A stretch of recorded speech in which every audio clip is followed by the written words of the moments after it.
Antonella Bella jisemmilkom u jagħtikom merħba l-programm numru 141 mis-sensiela Botta u Risposta l-aħħar programm għal din is-sena fejn fih matulu ħankun qegħdin niddiskutu il-futbol internazzjonali. Fl-ewwel parti nkun qegħdin nitkellmu fuq il-futbol Ingliż, fit-tieni parti se nkunu nitkellmu fuq il-futbol Taljan. Miegħi għalissa Roberto. Roberto nsellimlek. Sellim lek Antonello, nsellim il-daw kolla tisegwuna. Iktar tard suppost għandu jingħaqad magħna Joseph ukoll biex bekk nkunu nistgħu ntemmu wkoll dan l-istaġun billi nikkummentaw naqa' fuq il-kampjonati domestiċi internazzjonali. Nfakkarkom ukoll kull min jixtieq jgħid jew jista' jagħmel dan permezz tal-sezzjoni tal-kummenti li għandna mirbuta għalikom fuq il-Facebook channel tagħna. Mela, Joseph fil-fatt dieħel issa wkoll tajjeb ħafna ħalli nkunu nistgħu nibdew mill-ewwel l-andament tal-programm. Joseph insellimlek. Nsellimlek Antonello, nsellim il-kulħadd.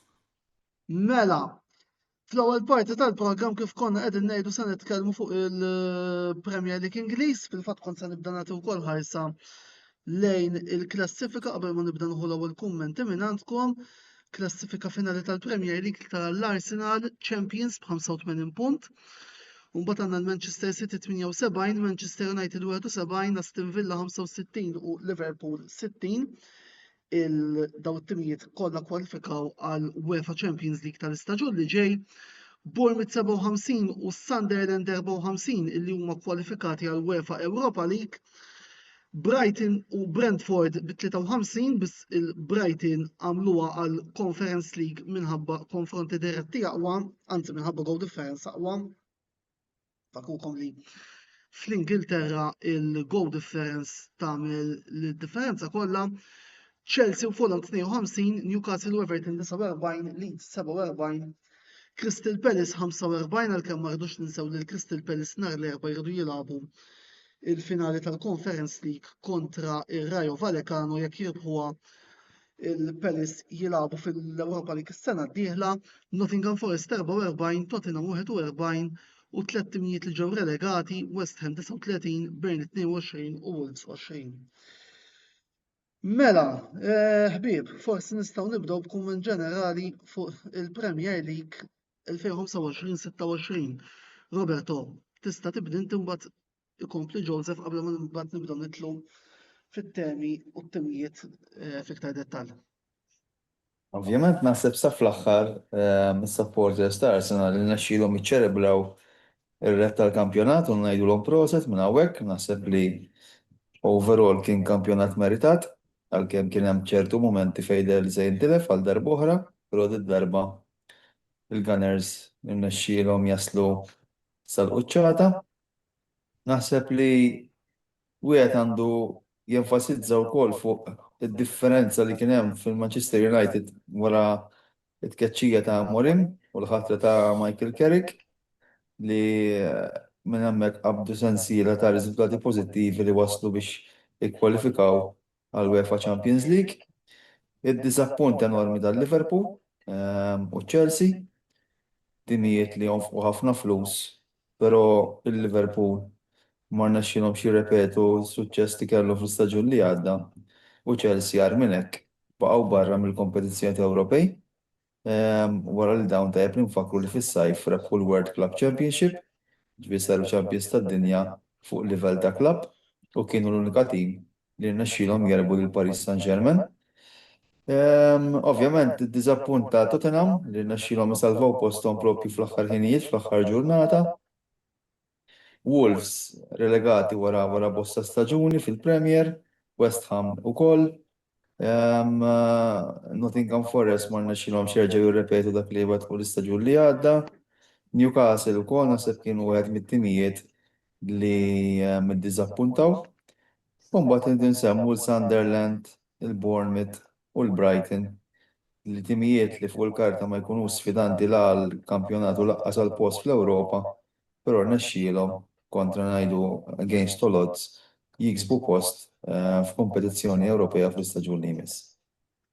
Joseph. Le, bażikament l-ewwel nsellem lilek u nsellem il-Roberto u nibda billi nawgura sħab il-beltin tal-pjaċir li tawna s-sibt illi għaddaw l-tim kol ma tarbaħ tal-FA Trophy.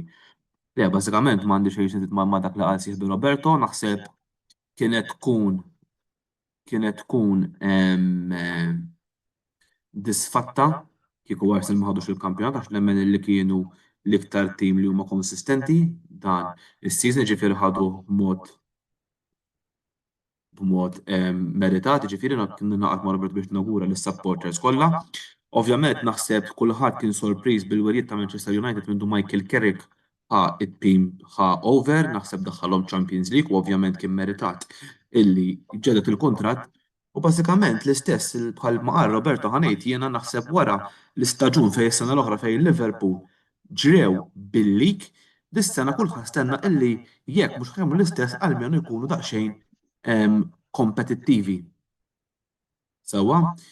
U naħseb jiena skont sissa sa fejn rajt jiena jidher li Arne Slot ħajkompli l-avventura tiegħu ġewwa Anfield u xek. Però jiena ma forsi Roberto se jitkellem aħjar bħala coach ma wara illi bħal da żmien sena bdew it-transfer market u nefqu ma' nofs biljun naħseb huwa żbar minn naħa ta' Liverpool illi ħajkomplu għaddejjin bi-Slot għax naħseb kif rajna wkoll din is-sena nemmen li tilef ċertu qarem fid-dressing room. Ija, fil-fatt, se nkunu qegħdin nitkellmu wkoll ħankunu qegħdin naqbdu ma' ċertu timijiet u nidħlu f'aktar dettal matul il-prosegu tal-programm tagħna tal-lum. Mela, Joseph, kif edna Arsenal fl-aħħar wara 3 snin jiġu viċin. Ħadu l-kampjonat meritatament, ikolli ngħid jiena minnhom kont qiegħed naħseb illi ħerġgħu ifallu biss Arteta irnexxielu iżomm il-kulħadd fl-ordni u għata it-tragward u mod anke meritat rebaħ il-kampjonat. Biss, meta tara l-Arsenal li għamlu 3-4 snin jibdew tajjeb u mbagħad jiġi Marzu u jaqbdu n-niżla Arteta jerġa' konfermat jerġa' jiġri l-istess għal sena tnejn sakemm dis-sena rebħu l-kampjonat. Kemm kien importanti illi tibqa' l-fiduċja f'Arteta matul. Le, ifhimna waħda, jiena naħseb minn ġie Arteta naħseb reġa' qajjem ċertu entużjażmu fl-iskwadra ta' Arsenal. Konnielna ma naraw Arsenal ikunu kompetittivi għal numru ta' snin. Sewwa ġifieri jiena ftit niftakar meta darba riċentament kont għadni sejn niftakarhom qorbu ħafna flow fuq kelli 6 snin niftakar meta ħaduh. Jiġifieri nemmen l-iktar coach li kien qed joqrob biex jieħu l-lig, nemmen illi dejjem kien jiżloq qisu fl-aħħar naqra ġifieri naħseb illi bit-tmexxija ta' Arsenal kienet taf x'inhi tagħmel kienet taf li darba li il-mument ħajasal, però barra minn hekk naħseb din is-sena naħseb Mikel Arteta studja l-affarijiet sew fejn ukoll rajna kif irnexxielu jeleb din il-problema. Issa, il-mistoqsija tiegħi tqum waħedha għandu Champions League ukoll waslu final ta' Champions League l-Arsenal wara naħseb minn issa jesba l-aħħar waqtu fl-2006 kontra Barcelona 20 sena wara reġa' qiegħed jilgħab fiċ-Champions League għalkemm nemmel mhumiex il-favoriti però ħadd ma jista' jgħix ħajġi at the end of the day. U naħseb ġifieri però wieħed irid jara mbagħad ukoll x'ħajjiġri issa ngħaddiha issa li ġej rigward transfer market u hekk. Jiena naħseb Roberto, żewġ fatturi kienu li għenu l-Arsenal jaqtaw tragward ħanejtek. L-ewwel net l-akkwista Gyökeres illi kien dak il-plejer li fil-fema tiegħi kien jonqoshom biex ikunu aktar deċiżiv quddiem kif ukoll arma tattika b'saħħitha ħafna is-set pieces illi fihom rajna l-Arsenal ikunu kemm il-darba miċċidjali. U Gyökeres ma naqbilx miegħek għax naħseb kien mistenna ħafna iktar minnu u kemm il-darba tħallaf b'riserv, jiġifieri ma naħsibx li kien plejer determinanti bħalma wieħed kien jistenna wara dak li għamel fil-Portugal. Dwar is-set pieces naqbel miegħek kienet arma speċjalment bid-difensuri skurjaw ħafna gows u ovvjament kienu deċiżivi. Jiena xi ħaġa oħra li forsi ma semmejniex naħseb Ir-rebħa ta' Arsenal hija wkoll kaġun tal-inkonsistenza ta' Manchester City. Għax veru li Arsenal dejjem kważi kienu fuq quddiem, però meta distak bejniethom wara l-konfront dirett ġi pratikament ġew bl-istess punti. Manchester City ma kienux konsistenti, u anke matul l-istaġun.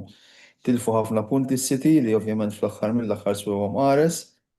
U forsi darba l-Arsenal, differenza mis-snin ta' qabel, kienu kapaċi li meta jfallu s-City jieħdu l-punti huma biex fl-aħħar mill-aħħar baqgħu fl-ewwel post, però naħseb jiena fattur importanti għall-Arsenal kien li kienu kapaċi jiskurjaw b'ħafna players differenti. U dik fil-futbol tal-lum tagħmel differenza kbira meta tkun kapaċi tiskurja bi players differenti kemm minn set pieces, kemm minn inserimenti mill-midfielders, kemm minn diagonal runs mill-wingers. U naħseb dik kienet fattur li xaqilbet il-miżin favur il-Gunners. Infatti, laqet insemmu wkoll lobbiet fejn biex anke nibdew naqbdu għal kapitlu Manchester City wkoll. Naħseb il-logħba illi prattikament iddeċidiet it-titlu kien dak id-draw ta' 3-3 illi City sofrew fil-bidu ta' Mejju ant Everton. Dak ifhimni. Anzi hemmhekk ħadu punt. Għax kienu 3-1 minn taħt. Eżatt. Ġivina naħseb li dik kienet il-logħba li dawret kollox, fl-aħħar mill-aħħar. Minn hemmhekk imbagħad qisu Arsenal baqgħu sejrin u spiċċaw biex rabħu l-kampjonat. Imma lekk qedlek li is-City ma kinux konsistenti għax ovvjament irnexxielhom jirbħu l-konfront dirett. Reġgħu ġew ras imbras ma' Arsenal u eventwalment xorta waħda spiċċaw tilfu kollox, jiġifieri il-konsistenza tilab logħba ħafna importanti biex tirbaħ l-unuri. Però tilfu l-kampjonat City, Joseph, imma rebħu t-tazzi. Kieku inti kieku supporter ta' Manchester City, kif tikkunsidra l-istaġun? Jien ngħid għalija għall-investiment li jagħmlu xorta nkun naqgħod diżappuntat minkejja r-rebħ tal-FA Cup u tal-Carabao Cup.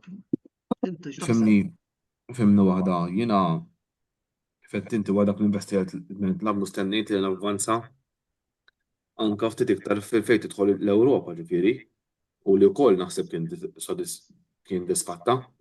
Però rridu nqisu ħaġa illi f'ħin minnhom Manchester City rajna li f'dal kampjonat kienu ħafna wara Eżatt, kienu ħafna wara Arsenal u mbagħad ġew kważi viċin u rebħu tazza, ġifieri apparti il-fatt illi forsi ħadu dik it-tazza, però naħseb illi stennejtna oħra speċjalment fuq livell Ewropew, mhux livell fl-Ingilterra, ta' fuq livell Ewropew stennejtna aħjar. U issa minn Guardiola l-Maresca. L-għażla ideali? Fimni, l-issa daħal Chelsea fiċ-Champions League. Ma tistax, ma tafx kif ħajklik mal players, però ma naħsibx li hija għażla ħażina. Roberto. Jiena opinjoni tiegħi. Jiena fimni Maresca wara x'coachu sa ovvjament irid jara fl-ambitu ta' Manchester City. Forsi differenza li għandu minn Guardiola hija l-karattru. Guardiola aktar huwa bniedem tal-dressing room, Maresca huwa aktar bniedem splussiv li ovvjament kapaċi jkollu konflitti jew batti bekki ma' xi players jew ma' xi membri tal-klabb. Jiġifieri wieħed jitjara issa x'effett ħajkollu, però tajjeb inżommu quddiem għajnejna li mhux faċli tiret l-eredità ta' Pep Guardiola. Ġifieri jekk Maresca ħajkun ikkonfermat bħala il-manager ġdid tas-City, ovvjament ħajkollu pressure qawwija biex jirreplacja lil dal-coach leġendarju li rebaħ daqstant tunuri ma' Manchester City. U min-naħa l-oħra forsi il-parti l-blu ta' Manchester tħossa tikka deluża, il-parti il-ħamra ta' Manchester nemmen li għandha għalfejn tkun sodisfatta wkoll bil-rimonta li għamlu permezz ta' Michael Carrick. Għamak se nibda bik Roberto għaliex Niftakru fil-bidu tal-istaġun kemm kont ibes u kont kritiku lejn Amorim li jiena wkoll nazzarda ngħid naħseb li anke l-fatt li webbes rasu b'mod tattiku swietu qares, però naħseb li Carrick tak raġun fl-aħħar mill-aħħar. Fimni, jena, ovvjament, dak li għamel ma' Sporting Lisbon ma jista' jħassru ħadd. Però mill-ftit knowledge li għandi jien bħala coach, għax jien ovvjament qatt ma coachaj f'dawk il-livelli, meta coach imur ma' klabb fi staġun li diġà beda, ma tistax inti tippretendi li l-players ħajbidlu kollox biex jaġevolaw il-filosofija tiegħek. Inti f'dak il-kuntest tittadatta skont il-players li għandek għad dispożizzjoni tiegħek. U dak naħseb kien wieħed mill-ikbar żbalji li għamel Amorim meta mal United.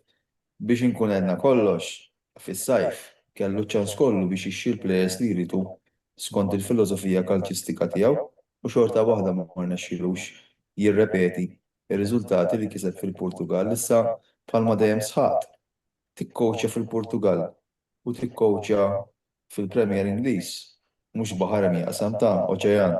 Jekk tara biss Sporting Lisbon l-ex-team tiegħu il-bieraħ tilfu l-final tat-Tazza tal-Portugal kontra tim tas-Serje B tal-Portugal biex tara l-livell kif qiegħed, jiġifieri hemm differenza enormi. U jiena naħseb ukoll xorta waħda minkejja li kellu transfer market xorta waħda ma tistax inti ma tistax terġa' tirrepeti riċetta li użajt f'pajjiż ieħor bi players totalment differenti. Da ma ninsewx u nieqafgħu fuq Amorim. Mit-tim li kellu ma' Sporting Lisbon ma ġab il-ħadd. Rajt, jiena stennejt li tal-inqas iġib ngħid players ma' Sporting Lisbon il-trinkaw xi wieħed f'nofs il-ground. Skużawni. U xi wieħed fid-difiża ma ġab il-ħadd. Allura inti meta għandek players ġodda tibni kollox mill-ġdid. U naħseb dik kienet waħda mill-fatturi li manage lill-Amorim biex jirnexxi. Joseph Carrick min-naħa l-oħra. Le, naħseb, ismani, l-ewwel net naħseb jiena li hija għamel dak li kważi ħadd ma stenna x'daqajmin daħal wara Amorim, naħseb fuż minn Amorim naħseb United kienu għaddejjin min-naqa ta' chaos u taħwit. U naħseb irnexxu li daħħalhom Champions League, ġifieri naħseb sissa f'inqas fi kważi 7 xhur, 6 xhur kemm ilu jikkowċjahom naħseb hemm laħaq it-tir tiegħu li jidħol Champions League. Ovvjament, però ma tistax titkellem dwar staġun wieħed biss. Sewwa tittara issa x'injiġu ma' timijiet il-kbar fiċ-Champions League fejn ħajwassal. Però nistgħu ngħidu l-iskwada li kellu nemmen li laħaq it-tragwardi tiegħu sa tittara ovvjament il-players illi ħajġib. Però onestament jiena Michael Carrick minn kelli ma nissimpatizza mal-Milan dejjem jisu kien plejer li jogħġobna ħafna u ħappjaċir ħafna li rnexxielu jilħaq dan it-tragward. Issa wieħed irid jara x'hemm jistennih istaġun li ġej. Mela, ħanerġgħu ndura fuq il-klassifika. Intom forsi s-segwaċ jistgħu jaraw b'għajnuna tal-grafika, nimmaġina li intom però forsi qed issegwu b'mezzi oħra. Mela din is-sena rajna timijiet bħal Bournemouth, bħal Sunderland u bħal Brighton li jagħmlu qabża quddiem. Min-naħa l-oħra Chelsea, Newcastle, Tottenham illi ukoll kellhom staġun diżappuntanti. Tottenham iż-żgħira ngħid fallimentari wkoll għaliex Tottenham mhuwiex tim li jispiċċa fi 17-il post. Dana ifisser illi qed naraw iktar bilanċ fil-kampjonat Ingliż jew kellha riżultati li ġabu ħansejħulhom daw 3 timijiet żgħar bħal Bournemouth huma demertu appuntu ta' huwa l-fatt li ħansejħu demertu ta' Chelsea, ta' Newcastle, ta' Tottenham. X'taħsbu? Ifhimni jiena mhux ħanqisha bħala kif qed inti sorpriża, però Chelsea naħseb ilhom bit-taħwit għaddej dawn l-aħħar snin, ġifieri jiena mhux qed nieħu sorpriża li qed ikollhom dak li jkollhom u l-istess għal Tottenham ġifieri. Antonello Infatti hemm. hawnhekk ħan interrompik sekonda. Qed jiġini frasi kumment li għadda l-President ta' Chelsea Supporters Club Malta, Lorenz Formosa, li qed isegwina wkoll insellimlu fil-fatt kellu raġun għaliex qalilna Chelsea se jispiċċaw il-kampjonat fl-10 post l-aħħar programm li stidinni minn għaliex it-tliet ġimgħat ilu voldiri Lorenz qed tissegwina process x'għed taqt eżatt se jsir minn Chelsea. Kompli Joseph. Ġifieri, bażikament Tottenham naħseb ilhom għaddejjin snin, ġifieri inqalgħu wkoll mit-top 4 u spiċċaw jiġġieldu wkoll biex iżommu posthom fl-ogħla Lig Ingliż. Ovvjament l-unika tim li forsi sorprendini naqra huwa Newcastle. Newcastle naħseb mill-ownership mill-investimenti li għandhom stennejtna iktar aħjar. Roberto.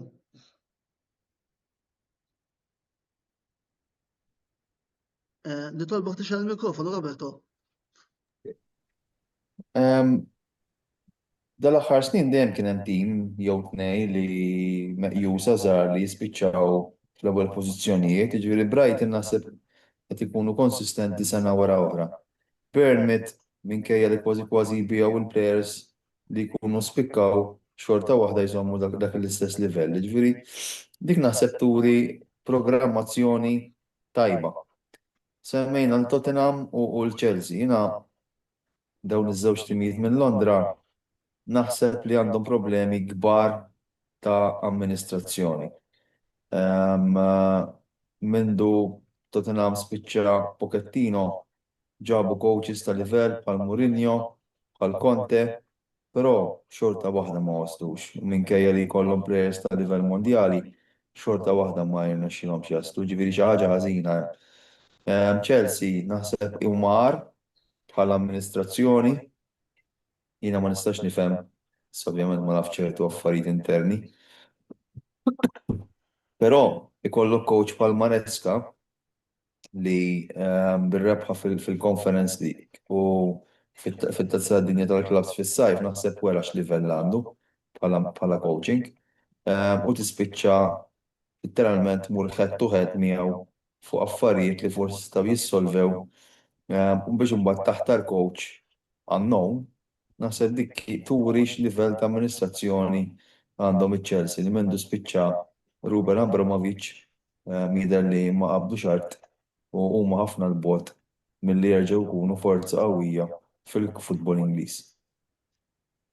Mela, qabel ma nagħlqu din il-parti, dis-sena għamilna xi ħaġa ġdida aħna t-tim tal-Kamra Sportiva għaliex kważi kulħadd ġie mitlub ħansew kampjonat ta' kompetenza jagħtina il-best 11 tiegħu u infatti ser naraw naqra tnejn mill-membri tat-tim tagħna il-best 11 tagħhom fejn tidħol il-Premier League u mbagħad niddiskutuhom naqra bejnietna hawnhekk qabel ma nagħlqu dan il-programm. Mela, naraw laqwa 11 tal-Premier League skont James Side li huwa wieħed mill-membri tal-production ta' botta u risposta li minn hawnhekk nixtieq ukoll nirringrazzja. Mela James, kif qed intaraw bl-għajnuna tal-grafika, niżel biskema ta' 4-2-3-1 u għażel lil Raja bejn il-lasti, u mbagħad għandu il-Munoz ta' Crystal Palace, Gabriel tal-Arsenal, ta' Manchester City, nitlob ukoll biex mela, Munoz ta' Crystal Palace, Gabriel ta' Arsenal, Gueye ta' Manchester City u Truffert ta' Bournemouth fid-difiża. Declan Rice ta' Arsenal u Elliot Anderson ta' Nottingham Forest quddiem id-difiża, it-tlieta ta' wara l-ponot, Semenyo Man City, Bruno Fernandes Manchester United u Doku Man City, Haaland Man City, Biraola ikun il-coach ta' Bournemouth. Ma nafx hekk xi kummenti fuq dan il-formation min-naħa tal-Penil. Jew tibtru tisimgħu tendru l-ewwel. Nisimgħu tendru? Tajjeb ħafna, mela, il-bniedem liħor li tagħna top 11 tal-Premier League huwa l-opinjonista tal-Formula tat-tim tal-Formula 1 Andrew Zarb, illi min-naħa l-oħra Andrew għażel li jilgħab 4-3-3 b'Tinder Braja tal-Arsenal bejn lasti, Timber Arsenal, Gabriel Arsenal u Saliba Arsenal u O'Reilly Man City fid-difiża, Rice Arsenal, Bruno Fernandes Manchester United u Anderson Nottingham Forest nofs il-ground Semenyo Man City, Haaland Man City, Ekitike ta' Liverpool.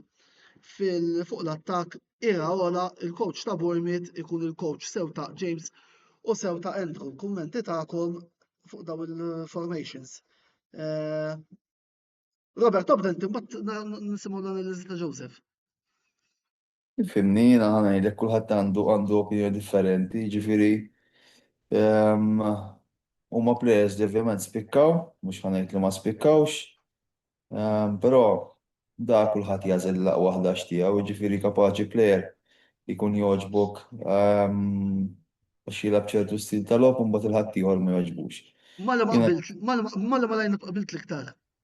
Tnej, fimni, mux ħanajt waħda u l-oħra tnejn huma tajbin, ġifiri, pero jina naħseb li fl-għazla tal-coach, jina għan aswet minnu kont nistenna jidaxħal l-Artetax li tirbaħ il-kampjonat u tasal final ta' Champions League naħseb hemmhekk hija xi ħaġa oltre milli tgħid isma' ħattim bħal Bournemouth u daħħaltu fl-Ewropa. Il-kampjonat Ingliż nafu kemm huwa diffiċli tasal final Champions League. Nafu kemm hija diffiċli ġifi naħseb li Arteta ħaqqu jkun il-Manager of the Year għal dak li għamel matul dan l-istaġun. Ġifi forsi jirriola nistgħu nqisuh bħala l-manager sorpriża. Jew forsi l-manager li spikka minkejja li forsi ma kellux ir-riżorsi li għandhom managers oħra. Joseph. Bażikament jiena qbilt naħseb m'għandix forma, jiġifieri bażikament min jara l-futbol Ingliż speċjalment naħseb kulħadd jaf min huma mill dawk it-top 11. Jiena Bħal jekk tgħidlek bħala coach. Iktar minn bħala coach il-fuq iktar formazzjoni li bilt magħha. Arteta naħseb jiena wkoll. Bħala Manager of the Year. Jiena. Le għax ħanejlek waħda. Naqbel magħkom illi. Għax ħanejlek waħda, kif għedda fil-programm, jena nammira ħaġa. Meta eżempju, rajna, sawa f'diversi, mux l-Ingilterra bis kampjonat il-kol, sawa, meta inti tiklef kien hemm tiklef kampjonat bis u spiċċa riżilja minn coach, kon dabba rajni għadi, il-fatt li baqa hemm sakemm sab il-problema, ħed didn't chicken out. Diġà turik li anka u li anka u responsabilta biex għamel l-nissu laqwa coach, għax at the end of the day, ta' sab il-problemi kollha baqa konsistenti u Tom u rebaħ il-kampjonat l-Arsenal wara 22 sena. Ġifieri?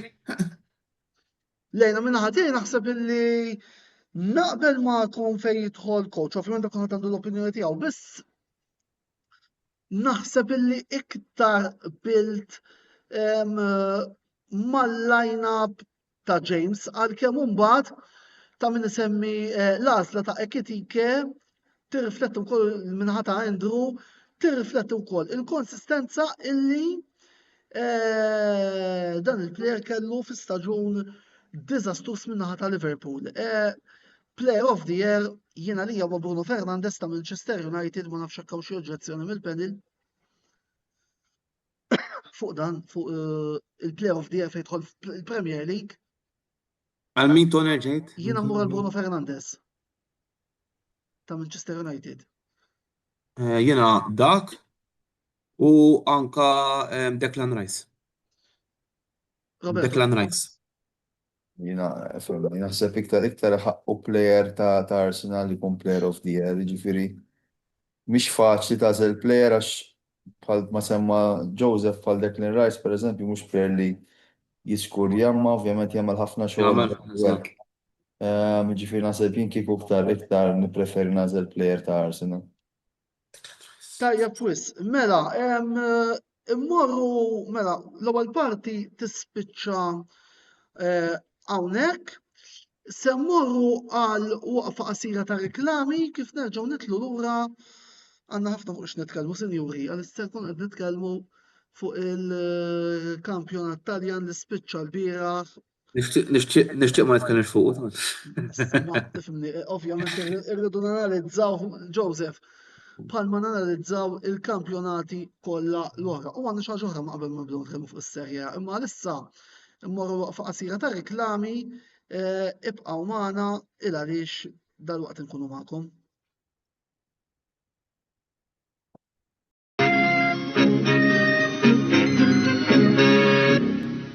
L-aqwa esperjenza lokali fuq eabet.com. Inaqat magħna u irbaħ. Tista' tilgħab fuq għażla vasta ta' Casino Games jew fuq l-isport favorit tiegħek. eabet.com.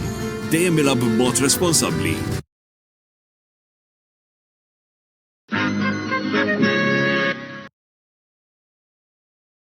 Wasal eluq żmien ommok, missierek, jew xi ħadd minn tal-familja, għandek xi okkażjoni jew xi attività mal-ħbieb u trid issib restorant tajjeb bikel ġenwin u prezzijiet qalbu ta' kulħadd?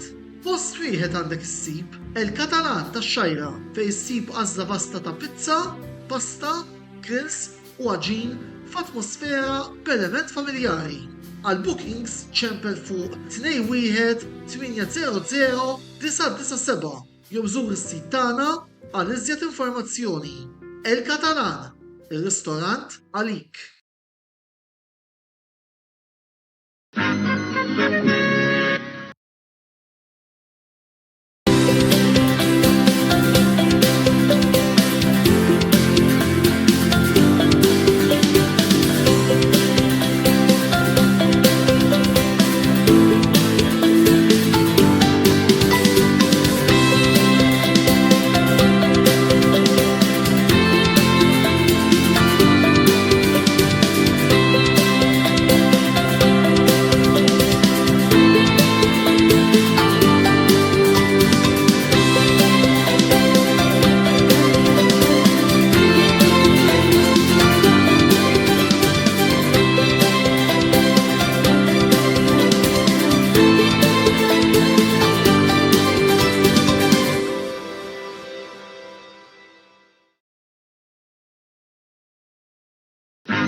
eabet.com, l-għażla tal-Maltin, fejn tista' tilab u tirbaħ, ingħaqad, iddepożita, biċ-ċans li tirbaħ. eabet.com, dejjem ilgħab b'mod responsabbli.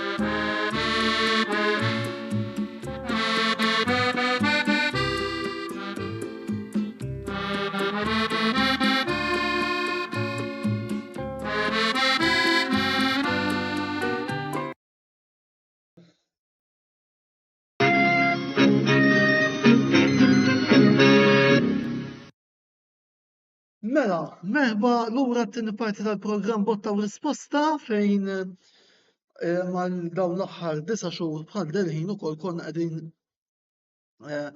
niddiskutu jiena, Roberto, Joseph u anke diversi mistennin li kellna da kollu x'insemma futbol, okkażjoni minn dħul Formula Wieħed, issa fit-tieni parti tal-programm għalkemm Joseph ħarbilna ftit. Se nkunu qegħdin nitkellmu fuq is-Serje A, skużawni, però xtaqt ukoll illi nibda fuq xi ħaġa kompletament differenti biss irridu nistennew il-Joseph għaliex din il-biċċa iktar tinvolvi lilu. Roberto, forsi ngħidu wkoll kentejn fuq il-logħba tas-sibt bejn Paris Saint-Germain u Arsenal. Il-pari li se jkunu qed imorru għat-tazza taċ-Champions biex iżommuha għandhom l-Arsenal biex forsi din id-darba iġibu t-tazza lejn Londra u tikkompleta żgur l-opra ta' fiduċja li l-bord ta' Arsenal għamlu l-Arteta x'għandna nistennew mill-logħba tas-sibt li ġej. Li infakkarkom tibda fis-6 u mhux fid-9. Jiena naħseb li tkun logħba interessanti, logħba miftuħa l-kull riżultat.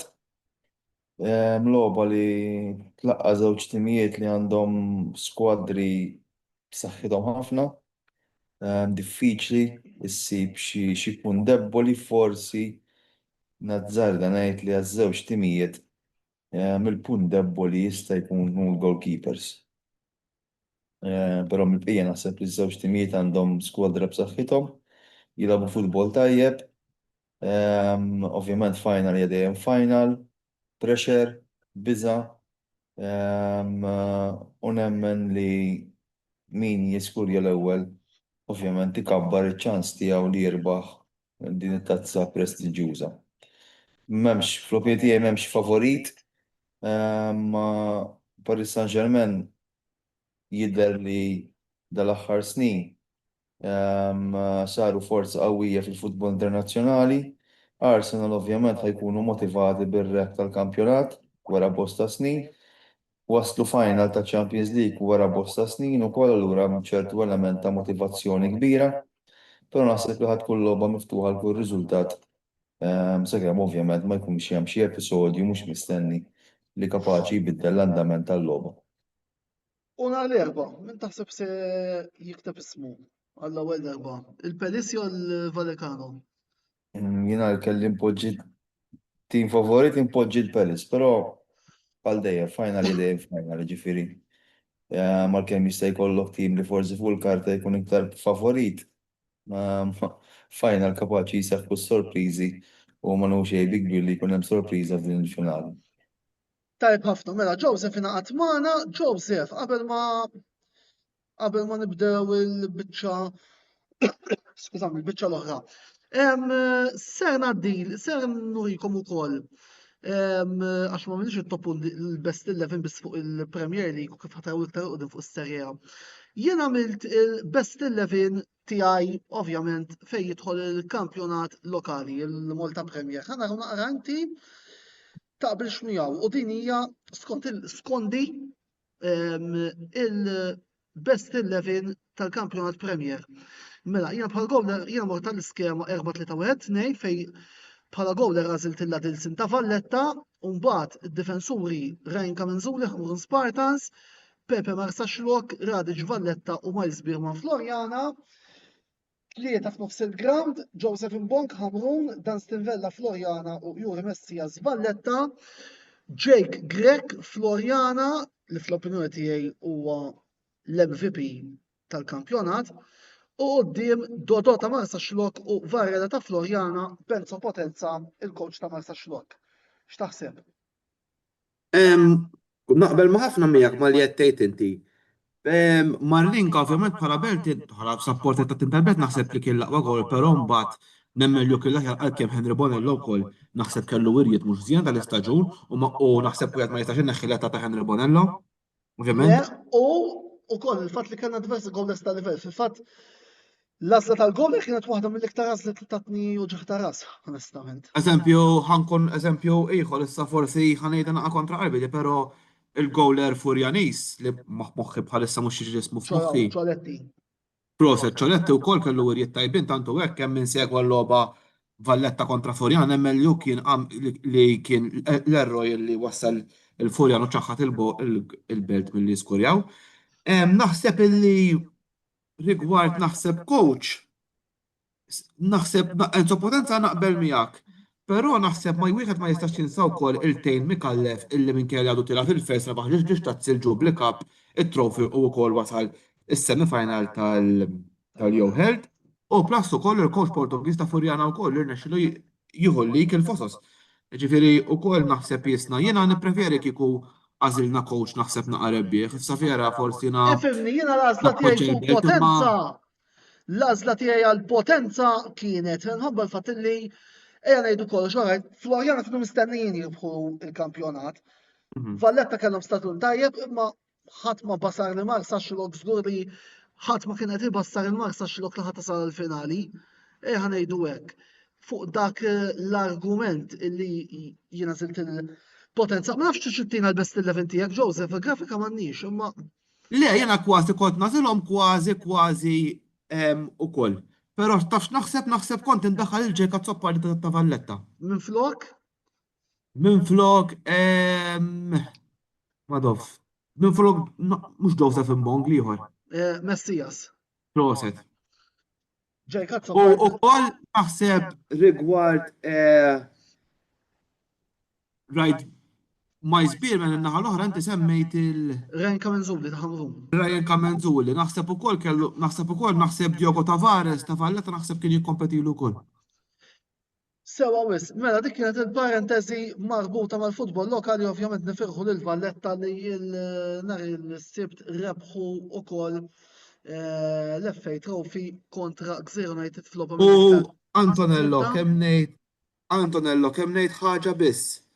Qabel ma naqbżu fuq il-futbol Taljan, ovvjament dal-weekend kellna wkoll it-tmiem tal-karriera kalċiska ta' Malta ta' Steve Borg u ta' Clayton Fallija nirringrazzjawhom tal-dejjem urew rispett ta' kemm labu mat-tim nazzjonali Malti dejjem użaw b'mod sportiv ġol ground u nawguralhom kull suċċess fil-ħajja tagħhom. Eżattament, l-awguri li wkoll jiġu minn ħatej minn jaf forsi fl-istaġun li ġej ikonna l-opportunità nintervistaw xi ħadd minnhom ukoll. Kif ibni Mela, Clayton Fallija diġà kellna opportunità sena l-oħra. eżatt, Jew ma dis-sena. kienx bħala mistieded, mhux bħala Ekku. nispeċ kien programm għaljeħ bħalma minna pereżempju Eżatt. ma' Raymond Vella, Carmel Buzutti, Eżatt, eżatt. fis-snin Nardu passati. Farrugia. Eżattament.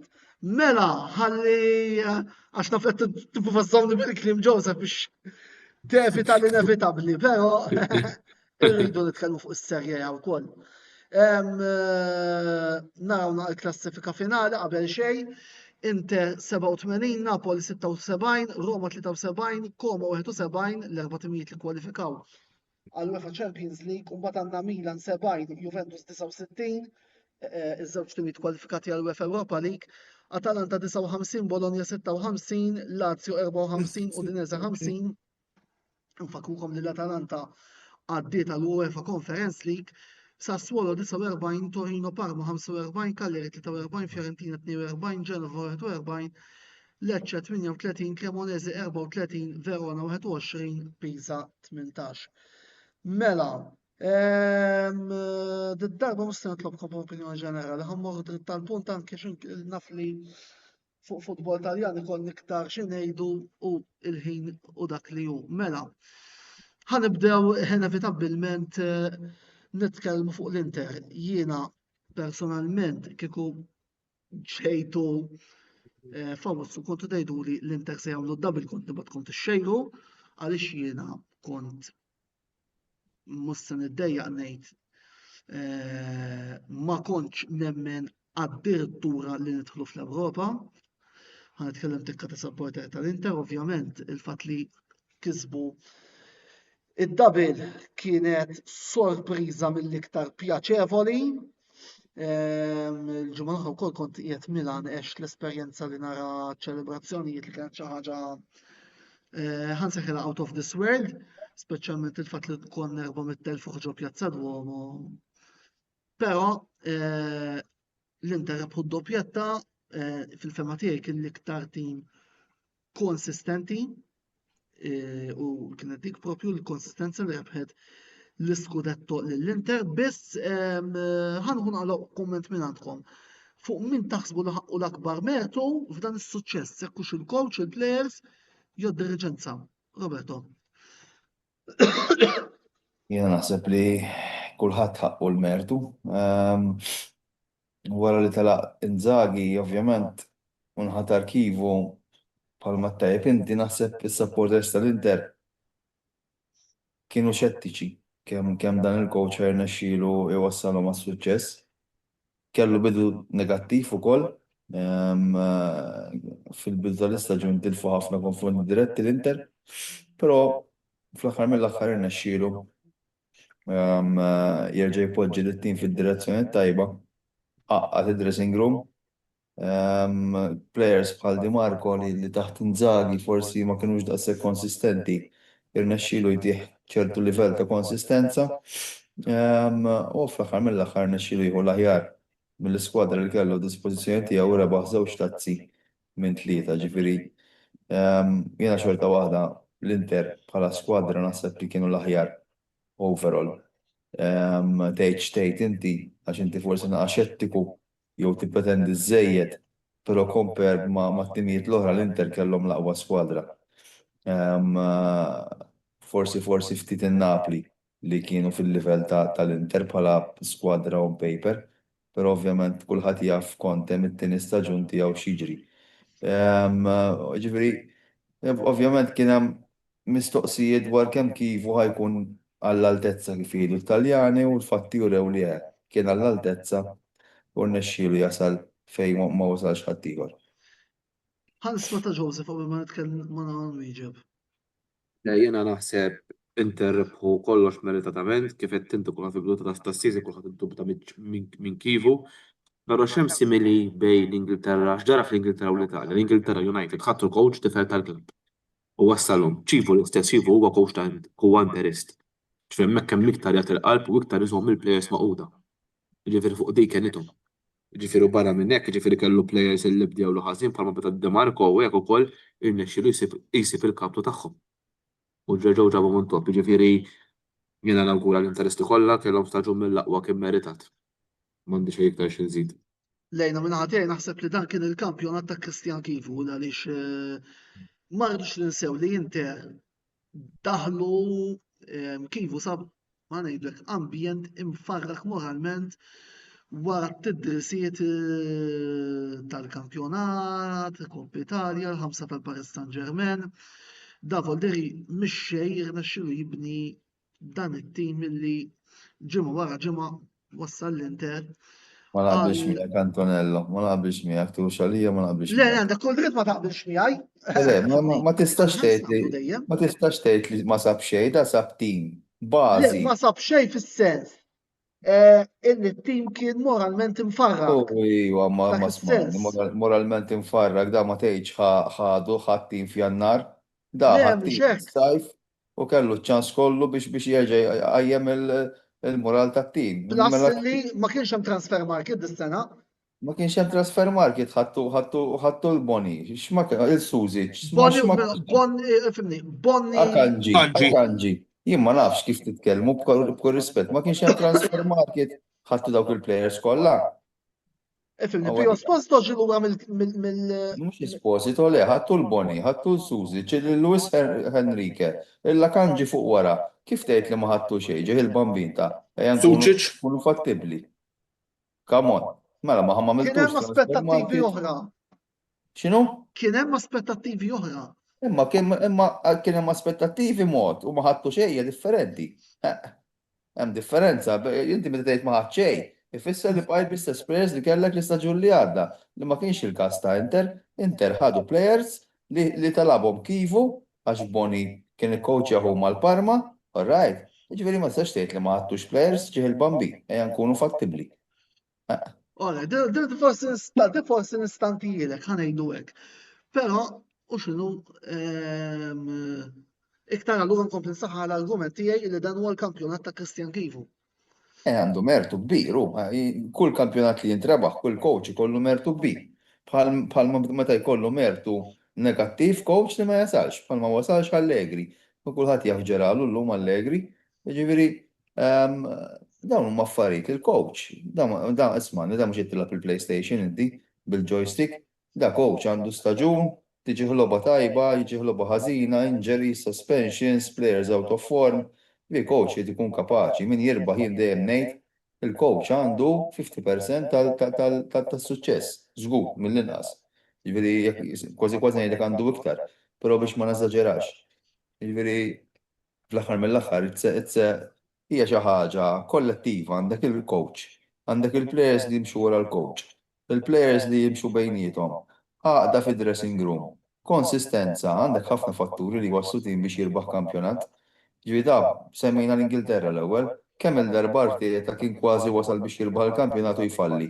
Dis-sena wasal. Mela sinjal dis-sena ma' xaġa differenti biex wasal. Rajt, ovvjament għandu skwadra aktar qawwija milli kellu l-snin ta' qabel.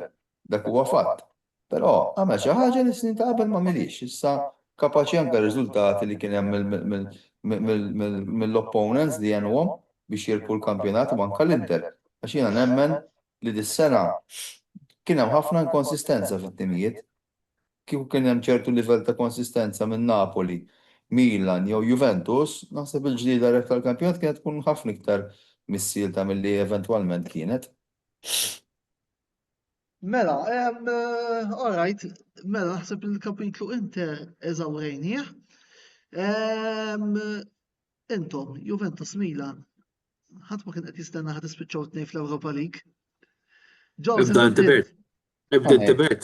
Ħa ngħidlek Antonello. Le, stenna naqa' Roberto. Le, Joseph, mux għandhom.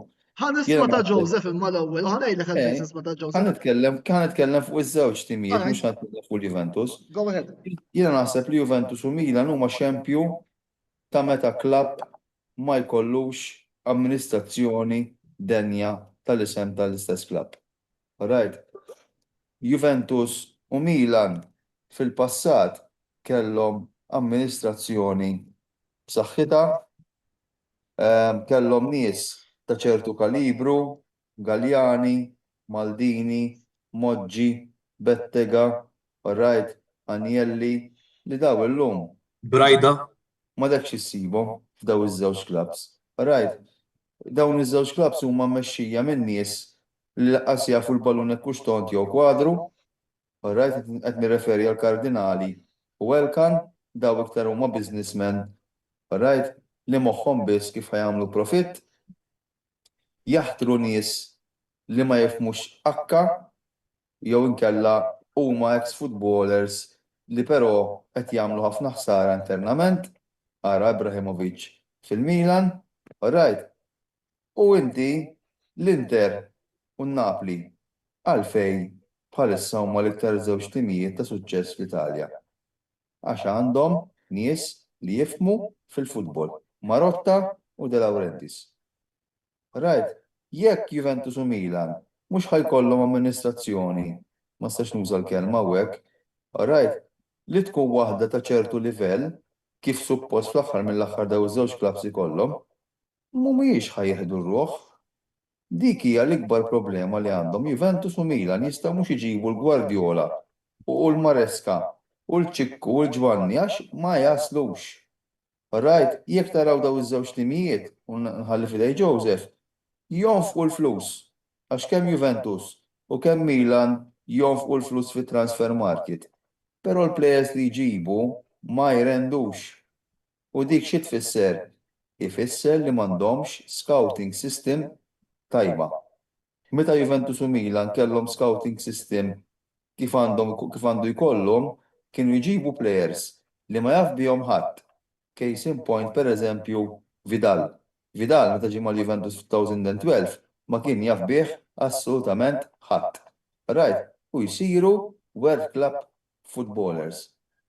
Jekk mhux ħajkun hemm dat tip ta' scouting system, right, mhux ħajħdu ruħ iż-żewġ clubs li huma. Mela, jiena ħanitkellem fuq il-Milan. Mela, illum kulħadd jaf ġara, tneħħa Allegri, telaq Moncada, telaq Furlani. Mela, ġifieri kont qed naħseb illi ħannara daqsxejn xaqta dawl. Nofsija wara toħroġ l-aħbar illi mbirikalla l-għaref Kardinali illi da qal meta il-klabb qal I want to be Berlusconi di tu. Naħseb għadu ħafna l-bot Roberto milli jkun Berlusconi t-tieni. Naħseb Kardinali.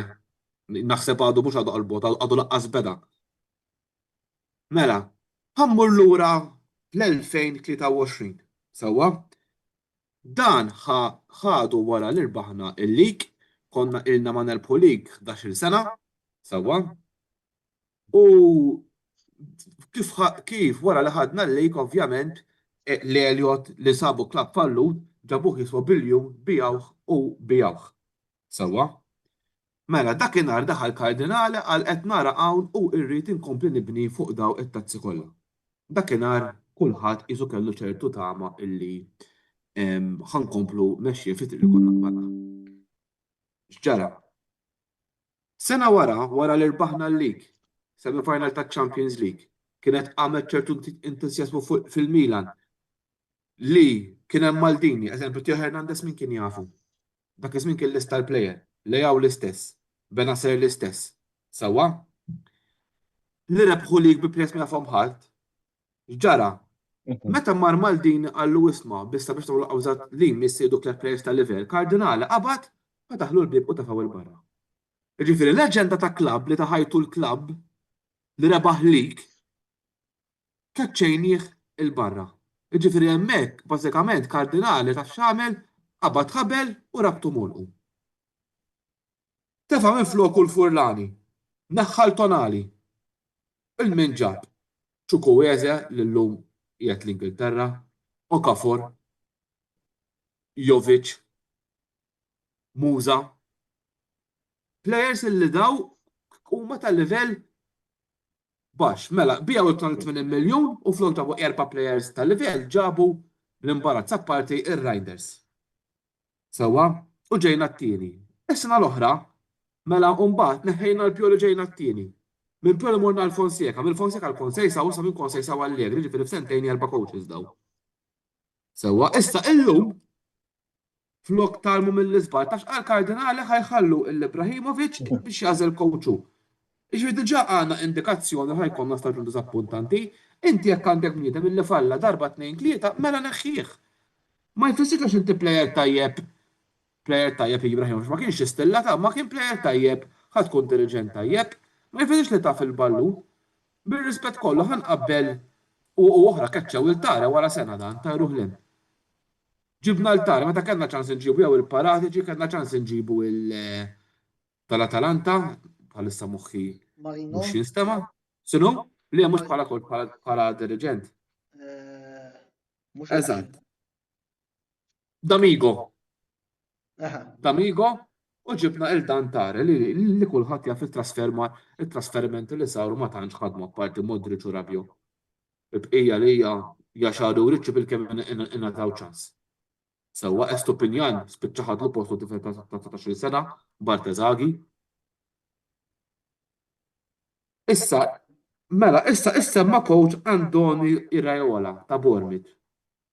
Bħalissa jidher li hu l-iktar wieħed li huwa jieħu viċin. Lix-xujja din, nistgħu nġibu coach il-Guardiola. Jekk mhux kif qal tajjeb Roberto, mhux ħajkun hemm. Scouting tajjeb, xi ħadd li jaf il-ballu kif kien Maldini, kif kien Galliani, kif kien Moġġi, kif kienu Marotta, illi jagħti d-direzzjonijiet, il-klaus mhux ħajimxu, istaħal jgħidu l-verità kif inhi. Minna ħadd ma jħolli l-Inter għandhom xi baċetta barra minn Awton. La, Eżatt, imma għandhom persuna bħal Marotta, bħal Zanetti il-leġenda tal-klabb, bħal huwa ċivu plejer tal-klabb, illi isma' hija fil-logħba rebħu jafu x'għandhom jagħmlu. Eżempju bħalissa hemm Albertini, Ambrosini, Seedorf, Cafu, ġib xi ħadd fit-tim, ġib xi ħadd li rebaħ, ġib xi ħadd li kien fil-glorja. Hemm Galliani, erġa' ġib il-Galliani. it-tneħħija ta' Maldini kienet żball nifhem. It-tneħħija ta' Maldini mhux żball, it-tneħħija ta' Maldini kienet vendetta. Illi għalija kien is-suwiċidu tal-klabb. Qed nuża kemm li nobbot nuża, imma dik hija r-realtà. Dispjaċini. U ħanejt ħaġa oħra, min għadu jemmen illi f'Ġeri Kardinali it-tim ta' ħajara futur jiddispjaċini mhuwiex qed jgħix f'dinja. Dik hija r-realtà. Mela, Roberto, Għanajdlek. Id-differenza bejn l-Inter, il-Milan, Napoli u l-Juventus hija waħda. Inter u Napoli għandhom il-leader tal-klabb li huwa 24 hours ġol klabb. Juventus u Milan għandhom l-owner li aktar ikun l-Amerika milli jkun l-Italja. Right. Klabb jrid ikollu it-top figure tiegħu jkun preżenti dejjem. Hemmhekk. Ħa nitkellem fit fuq il-Milan. però ta' tismatek fuq il-falliment Juventus ukoll. Le, ħa nitkellem fuq Juventus, m'għandix problema. Kif tista' inti? Right. Tafda il-preżent u l-futur ta' klabb glorjuż bħal huwa AC Milan fidej bniedem pastas. Arroganti. U kiesa. Huwa Zlatan Ibrahimovic. Rosenberg. Right, kif tista' qatt inti tieħu r-ruħ? Is-sabiħa mhux dik, is-sabiħa li neħħejna il-Maldini li huwa leġenda tal-klabb li kulħadd jaf livell ta' plejeru li żgur li jaf fil-logħba x'kien jaf mal-Milan. Fil-glorja il-dan tajnih daqqa ta' seq il-barra għax mela mhux tajjeb, mela da x'inhu jagħmel? Ġus, ħa ngħidlek.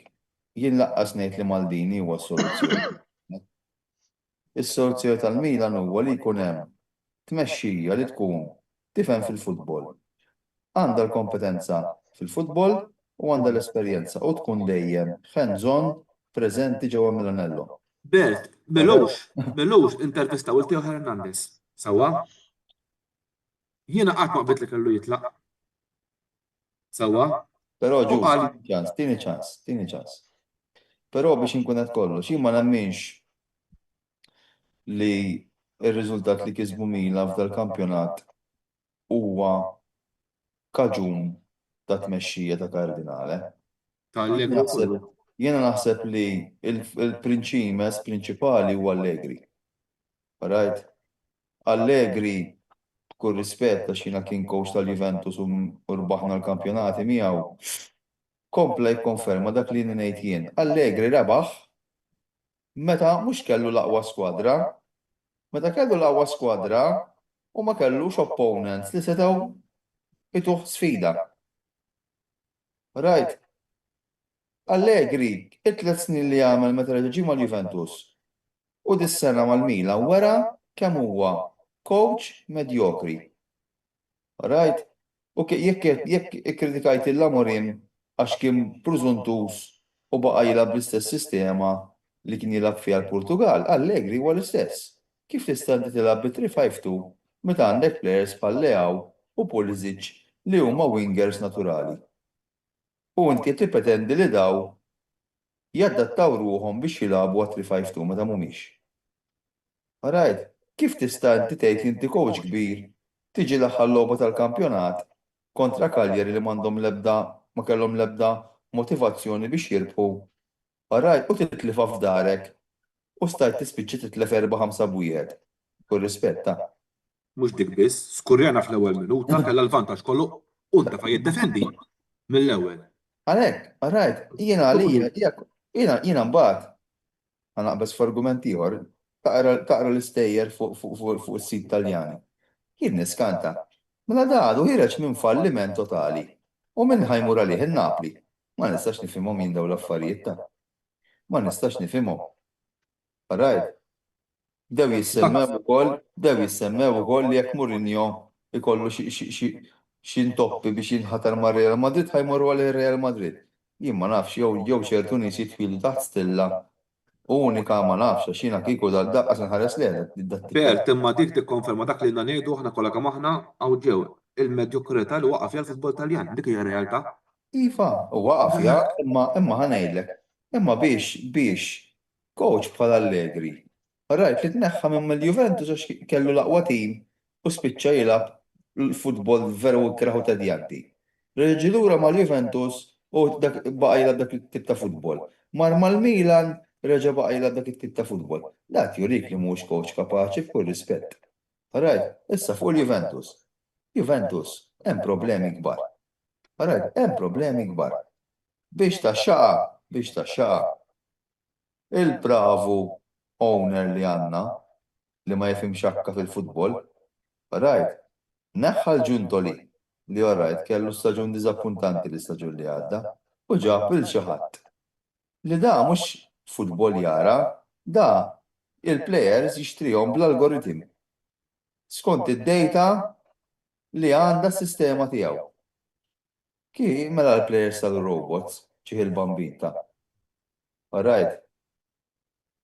U oħra, mela il-Tudor ma ridux. Tudor talbu ċertu plejers u għax ma kienx ħajkonfermah. Ma ġabhomlux? X'inhu mbagħad il-coaches li ma raħabtilhom il-bieb irrifjutaw li jiġu mal-Juventus kellu jżomm il-Tudor, ma setax iġibu l-plejers li ried, ma tiġa bdejt fuq siq zoppa. Rajt, neħħal Tudor, ġab il-Spalletti. Rajt, naħseb hemmhekk kienet għażla tajba. Talbek attakkant f'Jannar. Iva, ma ssibx attakkant fid-dinja. Wieħed attakkant wieħed. Xejn. Dawn huma l-problemi. Ara Marotta, jien ngħidlek. Hemm Marotta u hemm ieħor jiena kieku jiena flok Elkan għal wieħed immur, General Manager, għal Corvino tal-Lecce. Dak mhix xejn iġiblek players li għal-modofi wara sena jispiċċaw jinbijaw 40-50 miljun. Dak il-kien, għal-min ma jafx, il-dirigent Taljan li għaw Malta skopra l-Boġinov jilab mal-Pietà u ħadu jilab mal-Lecce. Right? Mela komolli, laqqas jaf xlaqtu tkun rispetta. Laqqas jaf xlaqtu da u oħra semmejna id-diriġenza u dal-affa. Chiellini, mela inti għax dak bandiera tal-klabb ifisser li ħajkun diriġent tajjeb. Ma nafx. U Però rispett. Bert, ħankompli naqa' fuq dak li kont qed ngħid. Kellem Teo Hernandez u x'qal li Maldini minkejja li bħal dirigent kien tajjeb kellu ħaġa meta inti tara Paolo Maldini leġenda quddiemek, iżżomm it-tim iktar maqut. Jiġifieri jista' jkun li kelli njużaw minn dak l-aspett ukoll. Imma ismani, għadni kemm qrajt issa fuq Sport Media, fuq Gazzetta dello Sport. Qed jgħidlek fuq Maldini ma jridux tura fil-klabb għax he's a one man show. Kulħadd għandu l-karatu tiegħu ġus. Ma jfissirx li għax kien ikona tal-klabb ħajkun diriġent tajjeb. Imma dirigent tajjeb għax rabbaħna Bert. Għax Mhux klajna ximkien. rebbaħkom, mhux Għax klajna rebbaħkom. ximkien. Mela min rabbaħhom. U mhux Pioli rebbaħulkom Imma minuta waħda, Ton, imma minuta waħda Bert. Teo Hernandez, Lejaw, Tonali, Kallulu, Benacer, Krunic, Manja, min kien ġabhom daw il-plejers? Imma mhux hu jġibhom ġus dak ikollu scouting miegħu. U ismani, inti s-sistema taħdem. Isma' aħna għandna bżonn left back, għandna bżonn center back u għandna bżonn Iva. jagħmel l-scouting team jagħmellek shortlisting ta' players u mbagħad inti tara li minnhom li bil-budget li jkollok tista' ġġib. All right. Appuntu għedin l-istess ħaġa, minn budget ta' xejra baħlik da. Xiex? Minn budget ta' xejra bħolik da u Maldini Massara u Pioli. Ejwa, ma imma inti mhux Maldini rebħu l-lig ġieħ il-bambin. Il-lig rebħu Pioli u l-players. All right. Inti xed taħseb li xi ġerġi lura Maldini ħad tispiċċaw tirpu l-kampjonat? Far from it insija. All right. Maldini ħanajdlek. Maldini. Għalkemm kien ikona tal-klabb, mhuwiex xi diriġent, intom għandkom bżonn xi ħadd bħal Galjani. Bid-darba u elf. Għandkom bżonn xi ħadd bħal Galjani. Bħalma l-Juventus għandhom bżonn xi ħadd bħal Moġġi. Issa toqgħodux tgħidu li fuq Calciopoli u mhux Calciopoli dan. Nsemmi l-Moġġi jiena ġifieri. Ġifieri Moġġi ġifieri wieħed li kapaċi iġiblek players u jsiru stilla. Dak it-tip ta' diriġenti għandhom bżonn. Ismani, ħammorru lura 23 sena ilu, meta rbaħna Champions League kontra l-Juventus dak is-sajf kien ġi Kaka. Anċelotti taf x'kien qallhom hawnhekk il-min ġibtu li tifel tal-iskola u dak kien ġabu Leonardo, qallhom isimgħu minn ma nitilfuħx il dal-plejer, l-istorja kulħadd jaf kif kienet imbagħad. Ġifier dak plejer ma jafu ħadd u f'Milan kien sar Kristu. Eżempju, dawk ikunu li ma jafu l-ħadd li Jiena smani ħanajdilkom di. Għalfej, klabs pal Juventus u l-Milan jonfqu 40-45 miljun fuq Openda, fuq Nkunku. Jaxari. Jaxari forsi ma taħx ċans. Right, għaxina Jaxari. Da għamlu sajf siħi ġru wara il-Milan, ma naħseb jina raw kemm il-darba biex għamlu sajf siħi ġru wara Nkunku forsi għax kien ħajlaq transfer market kellhom bżonn striker u kien hemm available biss. Xorta kien overpriced ta' ġifieri. Right. Ma għalfejn mbagħad klabs pereżempju bħal Atalanta, bħal Udinese, bħal Lecce, isibu players da jisfu miljun u nofs u jisplodi. Ma sinjal hemm xi ħaġa ħażina internament apparti l-konflitti politiċi li jkun hemm bejn coach u diriġenti u coach u players u diriġenti. Jien kif qedlek, b'Ibrahimovic fil-klabb mhux ħadd jieħdu r-ruħ insija. Mela, għaliex fadlilna verament ftit ħin u fadlilna xi ftit punti żgħar illi rridu niddiskutu. Mela, Roma, Gasperini wettaq il-weda tiegħu li jirritorna l-wieħed miż-żewġ timijiet tal-kapitali fiċ-Champions League. Roberto, kumment fuq Gasperini minnaħa tiegħek? Fimnina Gasperini, ovvjament irnexxielu jwassal ma' Champions League, però naħseb li kien fortunat ukoll. Kien fortunat fis-sens li l-iktar żewġ timijiet li setgħu jieħdu l-postu fiċ-Champions League fallew għax kif konna ddiskutejna wara li Roma tilfu l-vantaġġ mal-Juventus f'darhom, naħseb li hemmhekk kulħadd kien jaqbel miegħi li kienet qisha d-downfall ta' Roma, anke minħabba l-konflitt intern li kellu ma' Ranieri. Però fl-aħħar kien fortunat ukoll li sab striker f'Malen li ovvjament sa qabel Jannar ma kellux. U dik hemmhekk again. Meta inti għandek l-akkwisti hija Pandora's box, kapaċi jirnexxu, kapaċi ma jirnexxux. Malen sploda. Mela, Però overall naħseb li fehmni. Gasperini ta' ċertu identità lir-Roma li ovvjament kienet fattur importanti biex spiċċaw mal-ewwel erba'. Joseph, min-naħa tiegħek Mela, Antonello, Joseph, ma nistgħux indumu ħafna xi le, kemm ngħid minuta update żgħira minn Milan jidher il-Milan qed tittargetjaw Landoni Rajola ta' Bournemouth bħala l-coach li sal-istaġun li ġej kif ukoll jidher li hemm diskussjonijiet ma' Adriano Galliani biex jerġa' jidħol lura tas-soċjetà. Galliani żgur li leġus, taqra ħażin. Moretto tgħid, Galliani pushing for Milan return while Tokut Paradic orientated. Ifhem nistema ta' Galliani. Jien fil-fatt rajt fuq il-Gazzetta dello Bħala coach, Ibrahimovic qed jippressa l-Van Bommel. Landoni Rajola qalu. Eżatt, tista' tibda tisma' ħafna x'tjad. Joseph, Como, realtà ġdida l-futbol Taljan. Ifimni kien meritat bażikament huwa wkoll nifs ġdid tal-futbol Taljan ħabba illi hemm il-fatt li ma kien jafhom ħadd issa wkoll qegħdin jilagħbu fl-Ewropa u Paul Hetzog fal-Fabregas tax-xogħol tajjeb illi għamel. Ġifieri bażikament kif. Però ġus, kemm ngħaddi kumment, Como daħlu fiċ-Champions League meta fl-ewwel 11 laqqas għandhom biss plejer Taljan. Iwa, huwa ħażin ukoll għall-futbol Taljan. Ġifieri dik ukoll turik li m'hemmx livell fl-Italja Bert, ġifieri l-istess qed ngħidu.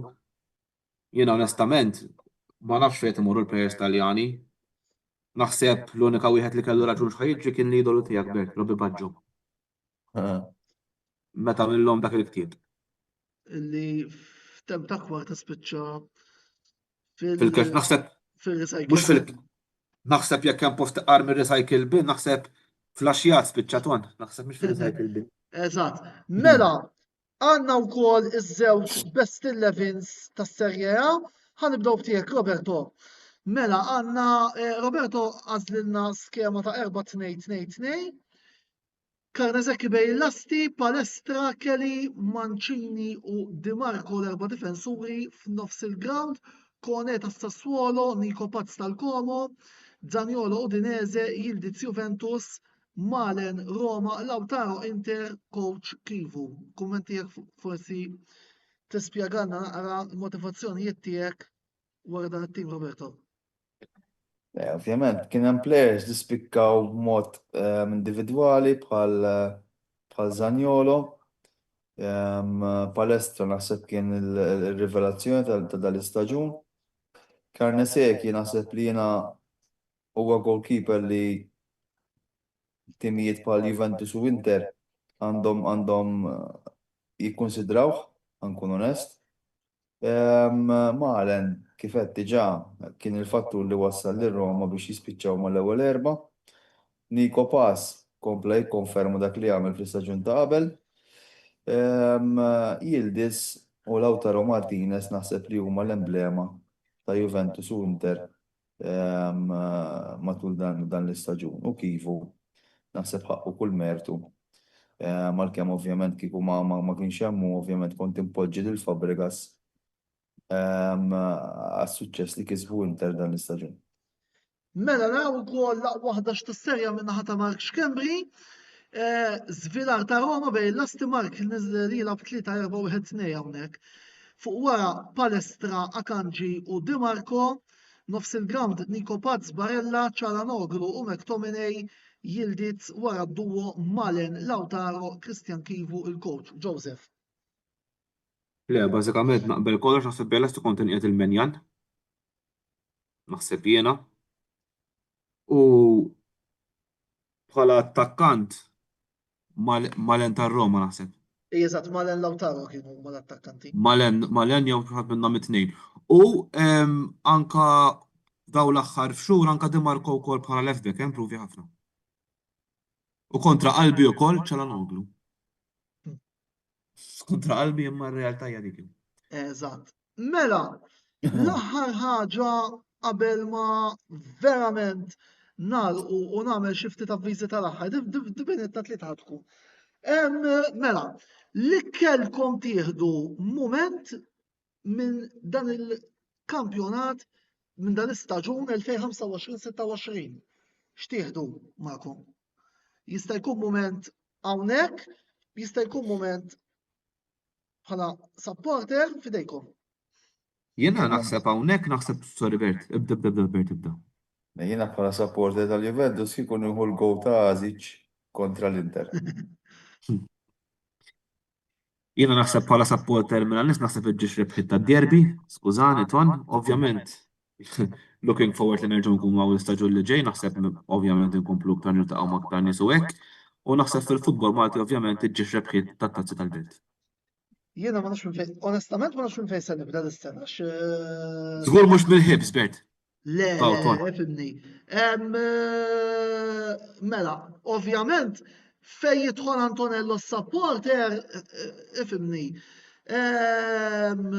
Naħseb il-fat li għext ċelebrazzjonijiet ta' rebħ ta' doppja ta' Inter f'Milan, li hija xi ħaġa żgur li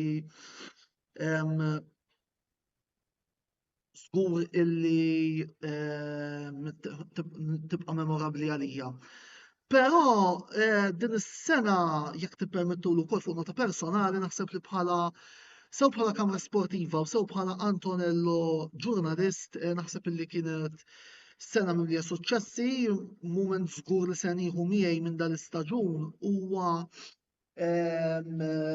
nhar il-ħamis jidher li kien 2 Ottubru meta fl-Istadium Nazzjonali f'Taqali konna preżenti biex inkopru l-ewwel logħba Ewropea mill-awba għaw Malta fil-UEFA Conference League minn Hamrun Spartans li kienet suċċess kbir għaliex alright verament vera li Hamrun tilfu ma' Lozen imma x-xogħol li tellajna għal dik il-logħba speċi anke nexxina inkunu naħseb l-unika netwerk li intervistajna lil coach ta' Lozen wara l-logħba illi kien ġentilissimu ħafna illi ħallilna xi ftit kummenti. Biss fuq nota personali jekk tippermettuli dejjem naħseb il-fatt li dal-mument li se nħu miegħi kien ukoll meta ġejt mistieden biex nibda kollaborazzjoni li naħseb issa kulħadd jaf biha ma' One Productions fejn qiegħed ukoll nirrapporta għal One nirringrazzja lil Clinton Buħaġar u Mario Saliba wkoll tal-fiduċja illi qegħdin juru fija. Ukoll la issa wasalna biex nagħlqu nirringrazzja lil kull min din is-sena kollabora mal-Kamra Sportiva biex attendi għal dal-programmi, clubs, ġurnalisti, panels, nirringrazzja wkoll l-sponsors tagħna, il-Katalan hija Bet Paper Avenue, Tibarberhom u Zasfuso tal-fiduċja li juraw lejn il-Kamra Sportiva wkoll, anke b'mod finanzjarju, għenuna biex intellaw dawn il-programmi kollha. Infatti ta' min ifakkar li l-paġna issa leħqet ma' 8000 user, programmi illi raw bottaw risposta kellna ma' medja ta' 1000 view matul l-istaġun, ir-reels illi tellajna diversi reels mill-stadiums, Roberto, Joseph, illi wkoll matul l-istaġun provajna nżommukom aġġornati fuq ix-xena lokali kemm nistgħu. Grazzi kbira wkoll tmur lil kull membru tat-tim tal-Kamra Sportiva, mill-production team ta' Mark Xkembri u James Side. Intom it-tnej, Roberto u Joseph illi ħadtilkom raskom ġimgħa wara ġimgħa ma' qegħdin hawn u tellajna naħseb. Pjaċir tagħna Tom. Kontenut tal-livell ukoll, it-tim tal-Formula 1, Wayne McCallef, Andrew Zarbdays il-Tabon li qegħdin naħdmu wkoll bla qiegħda biex nżommu livell għoli ta' programmi anke fejn tidħol u kontent fejn tidħol Formula 1, iva wkoll anki kellna nieħdu xi deċiżjonijiet diffiċli wkoll matul dan l-istaġun imma jiena dejjem ħassejt illi jekk kellna nieħdu xi deċiżjonijiet kellna nieħduhom ukoll fl-interess tal-paġna imma qegħdin hawnhekk temmejna staġun ieħor ta' ħidma ta' programmi u issa nistgħu wkoll nmorru nieħdu break qasir qabel ma ntemmu l-istaġun. Però ġejja t-tazza tad-dinja U infakkarkom li ser jitilgħu programmi apposta fuq it-tazza tad-dinja se jieħdu ħsiebhom Wayne Micallef u Andrew Zarb. Volli nħeġġukom xogħol tassegwuna f'dan il-perjodu il għaliex se jkun qed jitla diversi kontenut fejn tidħol it-tazza tad-dinja. Ovvjament tista' l-kampjonat tal-Formula 1 beda wkoll volli fejn tidħol Formula 1 se nkunu full blast, però Biraħ Hamilton ġittini ton. Pero fis-sajf se jkollna l-programmi tal-Euro, tat-tazza tad-dinja, skużawni, jiġifieri, però dawk se ninformakom iżid qudiem kif se naħdmu Wayne Micallef u Andrew Zarb se jkunu qed immexxu dawn il-programmi. F'Awwissu mbagħad nistennew mistennija li nerġgħu nirritornaw għal botta u risposta staġun ieħor ta' diskussjonijiet. Roberto Joseph, nafx ikolkom xi kumment finali qabel ma verament nagħlqu. Le, jiena nirringrazzja lilek il-Roberto u lit-tim kollu, jiena looking forward biex nerġgħu nibdew staġun ieħor għall-bidu ta' Settembru li ġej. Ovvjament dan l-ittat nawgura kulħadd is-sajf it-tajjeb, il-dilettenti tal-festi ara ma tweġġawx u ovvjament qegħdin fl-aħħar ġimgħa tal-kampanja elettorali importanti ninżommuha kalma kif kienet u ir-rispett lejn kulħadd. Roberto. Jien ringrazzja lilek Antonello tal-li ovvjament iżommu parti mit-tim, il-Joseph u l-sħabna l-oħra, l-Mark u l-oħrajn. Nirringrazzja l dawk kollha li jsegwuna ta' kull ġimgħa. Nawgura is-sajf it-tajjeb lil kulħadd. Dan is-sajf għandna tazza d-dinja x'insegwu, ġifieri nkunu ovvjament quddiem it-television u nittamaw li jkun hawn atmosfera sabiħa u interessanti. Kif sema Joseph qegħdin fl-aħħar jiem ta' kampanja elettorali. Nkunu maturi, aħna poplu wieħed, jirbaħ min jirbaħ, jitlef min jitlef, xorta waħda Maltin nibqgħu, nżommu l-kalma. U ovvjament nistiednu l-kulħadd biex meta jerġa' jibda l-istaġun li jmiss jerġgħu jkunu magħna u jkomplu jsegwu l-kontenut li nippreparaw għalihom. Bert, jiena d-darba la semmejt għamilt wieda.